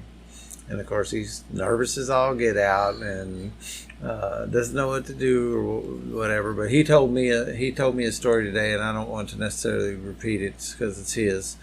But he took this guy to a meeting today, and then took him home. And when he got home, the father come out and talked to him for a minute, and just the juice that was in this guy's voice when he left that house. And what was really cool, he knew what he needed to do was call his sponsor and tell him, because that's what it's like. One of the requirements if I'm going to sponsor you, one of the things I set forth is that, and it was taught to me, this is rules taught to me, is that when you get down the path and you have these wonderful things happen in your life, you got to share the juice with me. And flows up and down. Right, yep. And he called, and he was just so pumped and full of the juice, and he had a super, really touching moment. I mean, one of those, and where else do you get that? And that earlier we talked about self-esteem a little bit, man, that's a self-esteem booster. Mm-hmm. And all this stuff is momentum building too, because this stuff doesn't happen overnight. When you said, you're never done with it. And the cool thing is it never quits paying dividends either. Yeah. The big book says that it continues to pay dividends for the rest of your life, or continues to pay dividends. And only two things necessary are to continue to mine the product the rest of your life and give the entire product away. That's it. Yeah, and it really isn't. And I told him, and it's cool because you get there because this guy heard me talk this stuff for months with him as I'm sponsoring him. Wait, just wait. You're going to see. You realize how much you're helping me, dude. As he thinks he's a burden to me, right? And then, and we use another cliche, you're helping me more than I'm helping you. And that really is the truth. And that come full circle on him today about that. He thinks, that by all appearances, he's helping this other guy. But today, my friend got the backwash, got that juice splashed right back on top of him. And to play that role, too, to be in this chain of events that, you're help somebody helped me. I help somebody else. Now he's helping somebody else. And that's like, you really feel like you're having that. Earlier you talked about losing your purpose. Mm-hmm. I question whether if that's my only purpose, but it is definitely a huge purpose in my life today is to try to in a nutshell, help people get better. That's it. From whatever it is. And you know what's so funny? That's always been a thing for me. Yeah, it always has. Me too. But now I have tools. Right. And a compass that points north. And my goggles. An aim. Yes. Yeah. My goggles show me the way life truly is. Or right now, the way life truly is. Because things change from day to day. But the tools are the same, and the rules are the same. Yeah. Chuck Chamberlain was an old AA guy, and he wrote a book that got really famous, and it is another wonderful way to say what happens. He says, "I got a new pair of glasses." That's it. I downloaded that one. I don't remember if you used the word perception or the way you perceive things, or those are more or less related. It seemed like you said it just a little bit different, but that's the deal. You get this new pair of glasses where you can actually see perspective. I knew that's it was close. Yeah. Similar, kind of related. But we get this new pair of glasses that gives us a perspective and a perception of the world that's more accurate today, because that whatever it is that's in here that's not wired exactly right, and you threw that old training on top of me. That was faulty training to begin with. Those two things collide: bad training, faulty perceptions, and I really don't have a chance to do this thing because if wasn't my toolbox didn't work, and what I'm looking at is not what's happening really. That's it. And this thing gets those two things in alignment. Where now I have a set of tools that really do work, really for everything, and my view of reality is tuned up. It is. It's I really liked that book, and I really like that analogy. It's when my husband was born, until he was about 2.5 years old, he couldn't really see because he had a problem with his eyes. And they got him these glasses when he was 2 or 2.5. And he said, and I remember, it was the first time I saw my mother's face. Yeah. And it's kind of like that. It is. It's that kind of thing. Because I was looking through a faulty perspective, like looking at everything from below, and everything's going on way up there, like a little child. And it's another thing. I've always felt less than everybody else. Amen. There you go. It's the point that I tell this story. My first sponsor was probably about 5'5". But when I came in 2011 at first, and I swear to you, the night I met him at my very first AA meeting, I swear he was taller than you. Yep. And I mean, I got 9 inches on him or something, But it's really, it's the way I felt. And another thing I know, I didn't feel like I matured until I got sober and worked this. I still felt like a kid. I felt like I've been. Now this is rearview mirror, and you'd mentioned that earlier. You don't see it for what it is when you're standing there, right? Mm-hmm. You have to move past it and look back at it to see what it is. Right. But that feeling like I was still basically operating with a 12 or 13-year-old boy's tools. Oh, and I'm 40. Yeah. You know? Yeah. And you need some updated software. That is totally true. By then. Mm-hmm. And, the flip side of that is, and why I'm a little bit careful and in my brain, kind of have to dance around that is though that also at the same time, what I want is the freedom in my mind of the little kid who not yet had his spirit stepped on. Absolutely. So yeah. I need firmware, updated software so I can operate at the age level I am, but I still want that heart of the child that doesn't hold prejudice and doesn't sees fun in everything I really think I have that today. I don't want to be seen having too much fun because you look like a kid. Now I want to act like a kid. It's so funny. One of our first assignments in this program is to find the picture of our original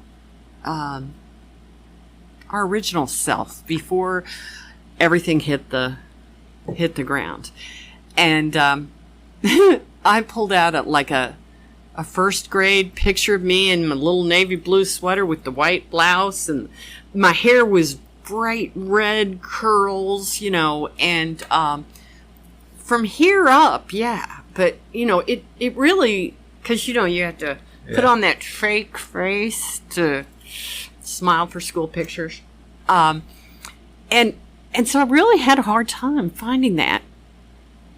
But that was the picture that I carried in my mind, because the face was me, but I wasn't smiling. And about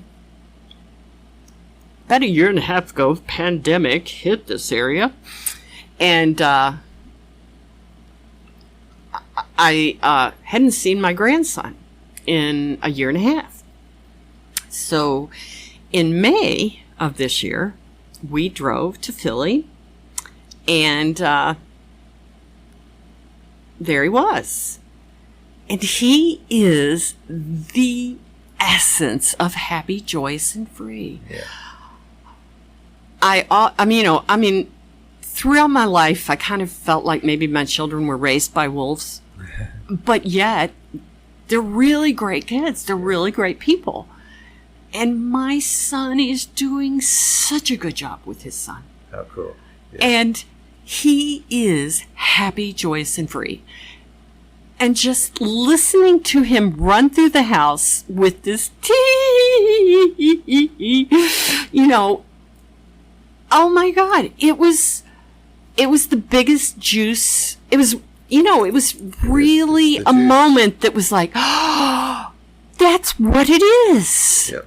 That's what it looks like. Yep. This is what it feels like when you see it. Yep. The new pair of glasses allows you to see that now, and it's bingo. Right there it is. Oh my gosh. That's mainline injection. Yeah, that truly is a mainline injection of juice. Yeah. And I came home, and I think I even did a meeting. We stopped at a rest stop that had Wi-Fi, and we're listening to a meeting on the Wi-Fi from the rest stop in, I don't know, somewhere in Philadelphia, or not Philadelphia, but Pennsylvania. And I said, oh my God, I've got to share this. And so I talked about my little guy and how wonderful it was. And if you haven't experienced it, you need to go find it. Because if you even, my memory of my childhood is askew. It is not, I don't know what I look like. It sounds like I'm jumping around, but I'm really not. No, I don't know what I look like. I have that body dysmorphic issue going on. Yeah. So when I was... that thing where I say I don't see me very well. That's it. When I weighed like 118 pounds and was 5'8", and was It's a pretty hot number. I thought I was fat. Yeah. And so now I just have no clue what's on my driver's license. So I don't even look at it because it's not a very good. It doesn't compare to what's in here. Oh, there was somewhere I was going with this crap. But so, when I look back at who I was when I was happy, joyous, and free, I don't really get a very good picture of it. And so I tell people to go and visit with a child that has a good life, that is happy, joyous, and free. That's the other place you can see it. And play with them. Oh my gosh. Yeah. It is so much fun.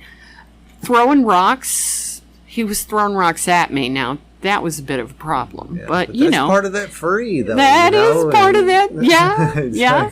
And I didn't yell at him. That's part of that grandma thing. It's wonderful. Because, you just go, yeah. Hey, John, come get this boy. Yeah, I have a sponsee whose daughter turned 2 today. Oh. And, and I get invited to the birthday parties. Oh, and yeah. The family knows me. Mm-hmm.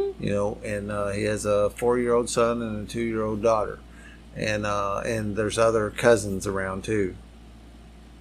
It's Chase's kids. I don't mind okay. saying. Yes. Okay. And he don't mind me saying either, because his parents treat me like I'm their son. Yeah. But I got to be around some of that today, and one of the little boys when we was playing, he had a car and a couple cars in each head, and he clunked me pretty good on top of my head with a car while I was sitting down, and his dad got a little angry at him, made him apologize to me, and I allowed that to happen, and that's right, and that's probably the right thing to do. But getting clunked in the head with a Matchbox car today was not a problem for me. No, and it's just part the of the game. Spirit in them, that is just I get a taste of that now, mostly through these kind of things, through my sponsees' children. You have a little 2-year-old girl. She says some words. She can talk pretty good, but what tickles me to death is the one thing. There's 2 things she says every time that I see her. Hi, Dan. Bye, Dan. And it's touching. You really, and those little kids you're watching, and I don't know about this, but I have this theory, and we talk about it. But we grow up and our spirit gets stepped on. Mm-hmm. That little happy, joyous, and free kid gets stepped on, and it gets told things that Be quiet. Be quiet. Don't act up. Don't cry. Don't touch that. At the stores and then and you might have got taught some stuff. Black people are not cool.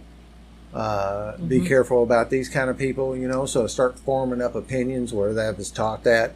Not by my parents. I just want to make sure everybody there knows that was not taught to my parents, but I had extended family that taught me that. Oh, and I carried absolutely. it, because I respected these. I didn't know any better. I respected these family members. And then, I painted everybody, black person, with that they were potential danger to me, and it ended up really being that it was painted that anybody that wasn't like us. That's it. Is really what the story was. It wasn't pointed at black people. That was just happened to be the chapter in the book or the page of the book at the time. What I was taught, that if you weren't middle class white, then there was something wrong with they were to be feared. See, I can take that a little bit further. It's an exclusivity. Yeah. We are exclusive. Our family is exclusive. We, I am a general. I love everybody. I do. I've always had friends. I don't draw lines. I don't. Yeah. So that my spirit gets stepped on, and I start getting all this faulty teaching, and I don't know what else to do with that, but just continue it on, and it begins to be stuck on my hard drive, That's what happens when I Your record type skips. in Word. Then Microsoft Word pops up on my computer, and when you type in these certain things into my intake system, pop out these other things. And then we end up in this pinch later on in life where we got to undo all this old programming and try to get that back off there. And my point in saying all this is like I watch this guy's kids whose spirits are not getting stepped on right now. Now, you won't be able to avoid that from the world in entirety, right? But I think the parents will have tools to maybe help those people not get stepped on so bad. And I really am hopeful that's what will be some of the rollout as we heal and get better. How do we stop stepping on little kids' spirits? How do we stop doing that? Yeah, how do we course correct for the future? Yeah. Because it's not just us. It's our children and our children's children. Right. And that was one of the best things about working the steps. I had to, I don't know, it's a good thing and it's a bad thing. You know, I had to go and make amends. And I remember I needed to make amends to my children. I really felt they were the very first ones that I needed to do. And so I called my son and made an appointment, and we did a FaceTime. And I said, I'm really sorry for all the things that I put you through. And he said, Mom, what are you talking about? Mm-hmm. And, you know, I mean, we all know we make mistakes. There are always mistakes to be made. And he said to me, Mom, if I don't give you grace for your mistakes, who's going to give me grace for my mistakes? Wow. He didn't say it exactly like that, but that was basically it. And then he said, it's so funny. You know, you do things in life for the joy of it and for the good of it, but not for the praise of it. That's never been my thing. I've always been uncomfortable with praise because it was just my job to do these things. And, you know, foundation, there wasn't a lot of praise for that, just doing your job. You were expected to protect the mom. So my child says, Mom, I tell people all the time that I have the best mom in the world. And I'm like, are you on drugs? And he says, Mom, just take a breath and listen.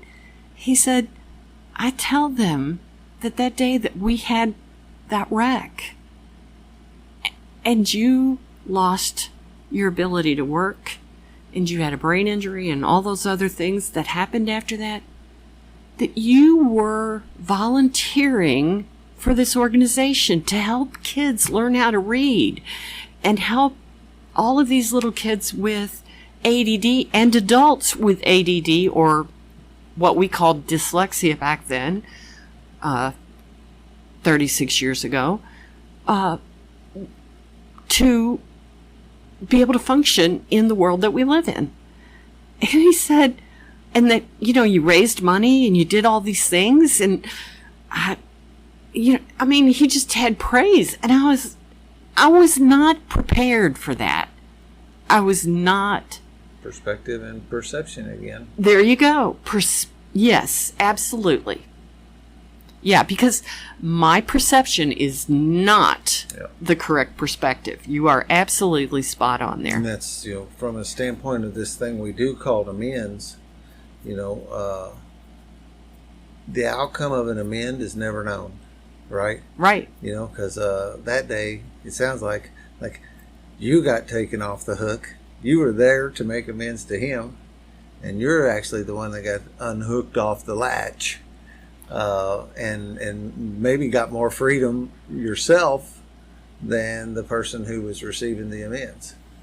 That how that sometimes ends up being. Sometimes it's the other way around. Sometimes you go do amends with somebody and they apologize about what they did, and they and then they get off the hook. We all get, that's probably not exactly right, but we get off the hook. We're no longer carrying that weight Yes. anymore. And People that's are really healed. what it is. We get to let go and set down the weight and heal. And you never know whether that's going to be both parties, one or the other. And part of the reason why we do it, and another reason why you don't overthink them ends, you just do them. Yeah, that was a beautiful story, and because you think about that, like you were doing all this stuff, and he saw what a wonderful, wonderful mother he had. And you think you damaged him. Yes, and he tells people about me. Yeah. And it's like, oh my word, I felt sure that he told people he was raised by wolves. I really did. But he says these nice things, and I believe that the healing comes when I can actually accept what he says. And it's funny because I thought I was delivering what he needed, but he was delivering what I needed. It was pretty amazing. Yeah, that's what I mean about this stuff. It's so full of surprises, and as I was saying maybe earlier on, you work with a person and they'll tend to think I understand what's going on here. And they're like, well, if you do, why don't you let me know, because we ain't figured it out yet. There's only time will tell. We'll walk the path, and then we may understand what's going on. And these things are so, for the most part, these tools are so elementary, simple. That's one of the reasons why I couldn't get my head around them, is because I couldn't figure out how they worked. And part of the reason is ultimately it's based on ancient spiritual teachings on just basically how to be a good person. But I don't know how it works. I just know it does. And the best thing I can do and the best thing I can teach the people I'm working with is that to not overthink what's going on here. And the Just why take it the works action. Is above our pay grade. Yeah, it is. The whys are above my pay grade. That's it. I am not in management anymore. That's it. Yep. Put that down. Put that down. You flipped a switch on me before you went into the amends thing, but I certainly wasn't going to interrupt you when you were talking about that. I've posted this thing enough times that when that feeling comes over me, I shut up and listen. And that is, amends stories are some of the most beautiful things we hear here, because that's where the real healing. I need a break. That's where the real healing happens, is when they let us loose on the world. Because the fact of the matter is, when we're doing this stuff, is that we talk about the ripple effect, and it's never just the person involved in the tools that's doing it that's affected. It affects everybody around us. Yes. One, two things, not one or two. It's either, one of these two things happen. A lot of times I hear people were pointing outward at all the outward things that's the problem. Like you were saying earlier, and the big book says too, if the world would only do what I needed them to do, everything would be beautiful. Right. And, It'd be perfect if perfect. everybody followed my directions. Yeah, right. Yeah. Mm-hmm. And he quotes the Shakespeare thing about the world, and it's a stage. Yeah, the world is a stage. There you go. Mm-hmm. And and it does seem to me like these people around me get better when I get better. But there's probably also an element of where I'm not taking it as hard as I used to either. And those things probably hit some kind of balance point of I'm not bothered as bad about what you're doing. Mm-hmm. And there's some stuff about in the boundary setting kind of things and stuff where I'm saying, hey, I'm not okay with that anymore. Mm-hmm. And the universe gets better around inside my perimeter somehow or another. Yeah, it's like a buoy. And we talk about tools, and it's like finding the level. Yeah. Because before nobody knew what to expect. No one expects the Spanish Inquisition. And that was true at my house because you never knew. And now they know what to expect. And they also know I'm not a silent partner. I don't just expect things to get done and then get pissed when things don't get done. Yeah. I am a little bit, I don't know if this is possible, I'm a little more verbal. Yeah, well, that's the thing. I'm expecting you to do what I need you to do, and I don't want to have to tell you. Well, yes, but now I know that when we have a partnership, both partners take part. Yeah. And my part is to express my needs, and then he responds by telling me if he can meet my needs or not. Yeah. And he always does. He's a good guy. Yeah. Or if he can't, there'll be something That's there, it. and we understand why, and I don't have to sit over here and think you're just being a jackass to me and not doing what I'm needing. Yeah. I understand why you're not doing it right now, or when it will be done, when it can be done, or that kind of thing. I know exactly what I thought about the other day when I was talking about that, not stepping on people's spirit. And I don't know if this is actually possible, because I think to some level, there's a piece of me that thinks that this is just what life is. Mm-hmm. Life is really happy, joyous, and free. Get your spirit stepped on, heal from it, and then help other people heal from it. It's almost like that's the cycle, and like avoiding that spirit stepped on piece is impossible. Yeah, almost. Well, from our perspective, it is impossible because we experienced the thump, the foot on our head that put us in the scratch and dent models. Yeah. And so if we can change ourselves and let our children change with us, then life will be better for our grandchildren. And I don't believe that there really is any way to protect ourselves from everything because, there is Life global happens. warming. I can't even say it. There is global warming. There are people out there that are going to try to run the world, and we may not like them. People that got their spirit stepped on, and it's too late, and they infect you. That's a fishbowl thing that Christopher talks about. There was a meme that got posted the other day about we're going to stop pulling people out of the river and go upstream and figure out why they're falling in.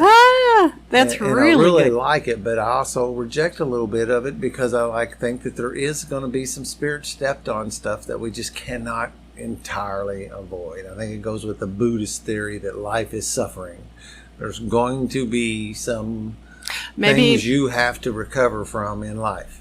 There's the rare human being that seems to skate through unscathed, but I don't think too many of them really do that. Everybody has something that they're going to have some bumpy road they have to travel. The debater in me says maybe that falling in the river is the baptism you needed, so that you'd have to work a program because we don't really appreciate what we have. Right.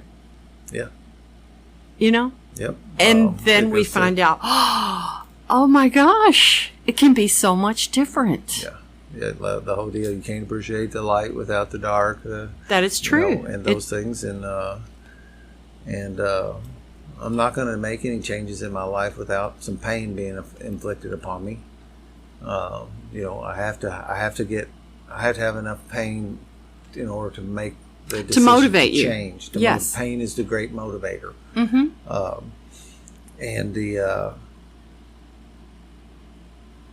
And I lost it again. You'll get there.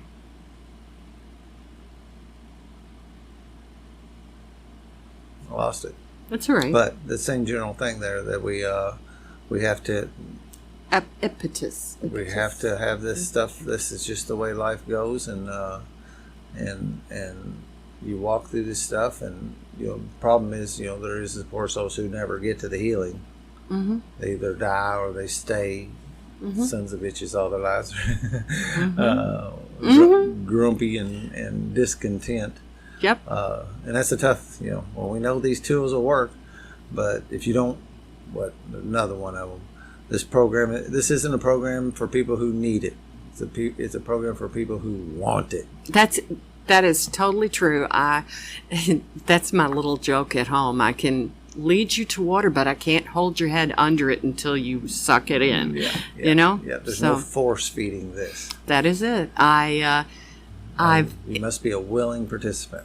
It was so funny. A couple of weeks ago, we had my birthday at a meeting, and like 15, 20 minutes before I'm ready to leave, I thought, why didn't I ask my husband to come with me?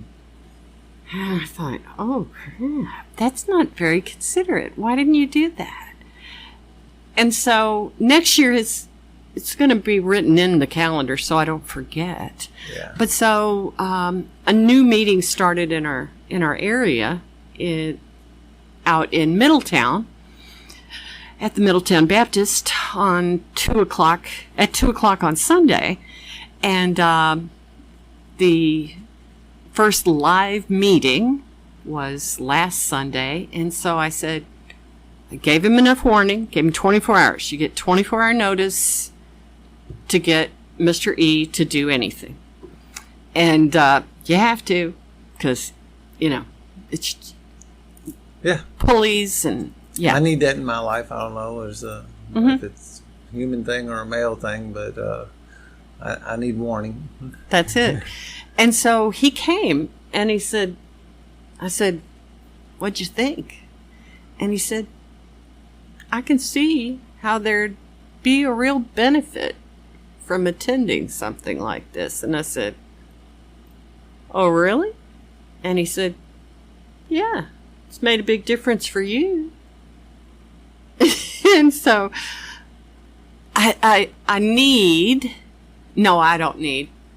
I'm hoping that someone will reach out to him because, and I'm not asking anybody to do that. God will send him a person. But I'm hoping somebody will make the connection with him because it can't be me.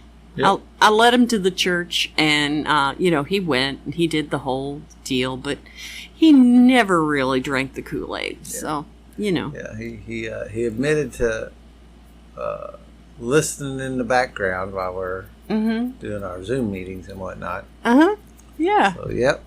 And, it's a seed planting kind of thing. That's another thing we do around here, whether if you like it or not. And I know you can't get this thing totally by osmosis, but there'll be a little osmosis that usually seeps in if you're just even exposed to it, because there's something in the voices and the laughter and even in the tears that will grab the human emotion and make you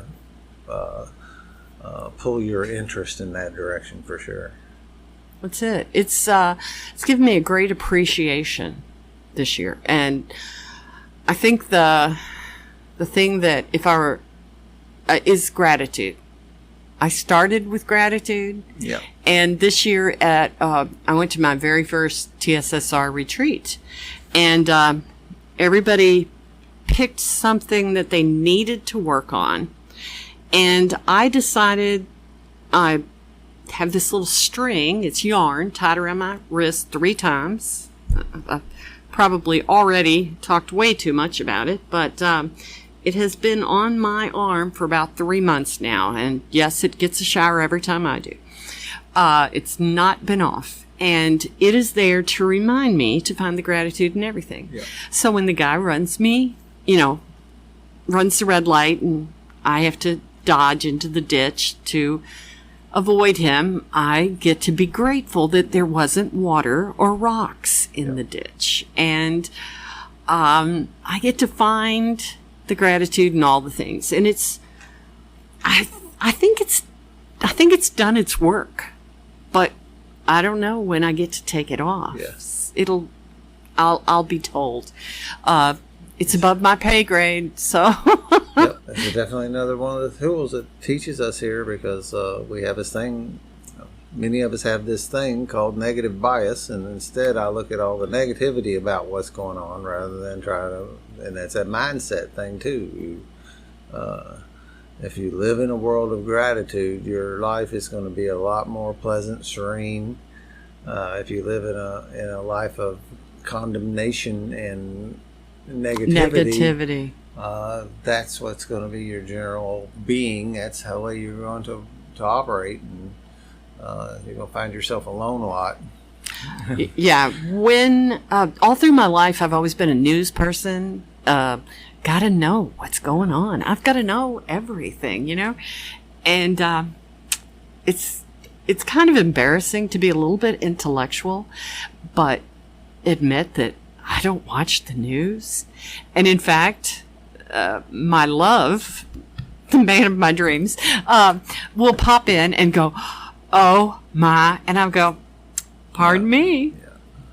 I don't do that anymore. I love you a lot. On purpose, so yeah, I love you a lot. Don't force feed it to me. Yeah, and please take it somewhere else, because it's detrimental to my serenity to take a bath in anything that begins with the big D, and so we don't do that at my house anymore. Yeah. He has friends that he talks to, and that's what they're there for. Right. Yeah. Yeah.